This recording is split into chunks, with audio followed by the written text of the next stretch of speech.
গত বছর মোদের পাড়ার চ্যাংনাগুলা একটা মাইক নিয়ে হাঁকাইতে বেড়াইছেল। আগামী সোমবার মোদের ক্লাব থেকে নজরুল জয়ন্তী উপলক্ষে একটা সাংস্কৃতিক অনুষ্ঠান আয়োজন করছি। তোমরা সকলে মিলে অনুষ্ঠানে যে আমাদের অনুষ্ঠানটাকে সফল করে তুলব। এইটা শুনে চা দোকানে বসে বসে জানা পাড়ার অধীর কণ্ঠে, হ্যাঁ রে, কোন নজরুল রে? তখন বাসু বেড়ি টানতে টানতে কয়ঠে, আরে প্যারাইমারির ছেনাগুলা যে কাঠবিড়ালি কবিতা পড়ে, শুনুন ক। ওই কবিতাটা যে লিখেছে ওর নাম নজরুল, ওর জন্মদিন সোমবার। ওই লোকটা অনেক গানও লিখছে, সকলে মিলে যাবো চ না? কি অনুষ্ঠান হয় দেখাই যাও।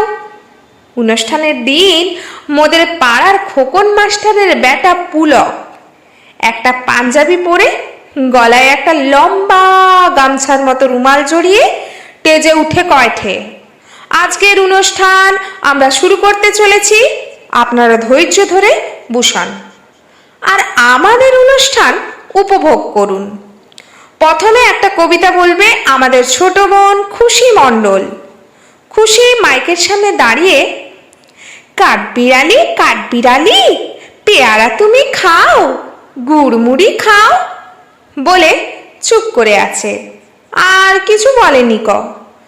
তখন পুলক কয়ঠে, কি হলো, পরের লাইনগুলো বল। না, আমি বলবো নিক। ওই যে টেপির মা সামনে বসে মুখে জিভ বার করে দেখায়ঠে আর মুখ ভাঙায়ঠে, আমি আর বলবো নিক বলে সে স্টেজ থেকে নেমে গেল। তারপর দু চারজন নাচ করলো, গান করলো। অনুষ্ঠান খারাপ হয়নি ক, ভালোই হচ্ছিল।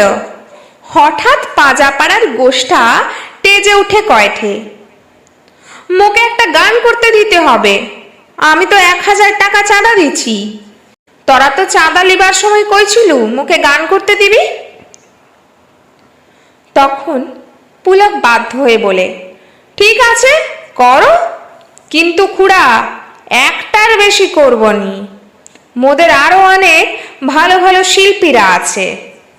এইবার গোষ্ঠা মাইকের সামনে বসে চোখ বন্ধ করে গান শুরু করছে। শূন্য এ বুকে পাখি মোর আয় ফিরে আয়। 5 মিনিট ধরে খালি এক লাইনই করে যায়ঠে। তখন মোর সামনে যে হাসমত বসেছিল সে আর থাকতে পারেনি গো। সে কি করছে, ঘর থেকে একটা পায়রা ধরে এনে গোষ্ঠার কাছে যে বলে, হেলে তোর পাখিলে আর তেজ থেকে নাম। নমস্কার, আমি পাঠে অলঙ্কার রাউত, কলমে আফতাব মল্লিক ওরফে অলঙ্কারের স্বপ্নপূরণ।